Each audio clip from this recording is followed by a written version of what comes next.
The Mike Hosking Breakfast, 6 to 9 weekdays on Newstalk ZB. G'day there. Think hard before you jump. That was the Reserve Bank economist Paul Conway in a speech this week trying to explain monetary policy and the path of inflation and our general mess of an economy. Now, the comment was in part in answer to a question about whether the approach the bank has taken to the economy was the reason so many New Zealanders were leaving the country. Think hard before you jump.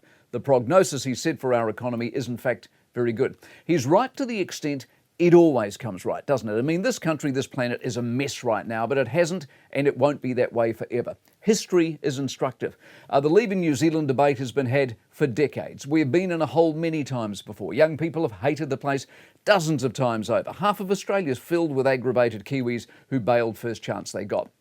I detect a slight difference this time, though. A lot of people ask or say, I don't know if the government can fix this time round. That explains the current polling around confidence. Post-election, confidence went up. We had acted. We had lanced the Labour boil. But then reality came back for a visit. The books were worse than they thought. There were hidden dramas, these fiscal cliffs. The economy got really ugly. Things started to bite. Whether this government can turn that is still an open question 8 months on from the vote. And it's winter. It's always worse in winter, isn't it? For what it's worth, I don't have a shadow of a doubt the Reserve Bank has made it worse than it needs to be. But I was around for Muldoon. And he was a calamity of historic proportions, and it took Douglas and a series of deeply traumatic decisions to right that ship, but he did it. And this lot, with fortitude and gonads and no fear, can probably repeat the same trick. But as we've seen this week in surveys in Australia, they're just as unhappy.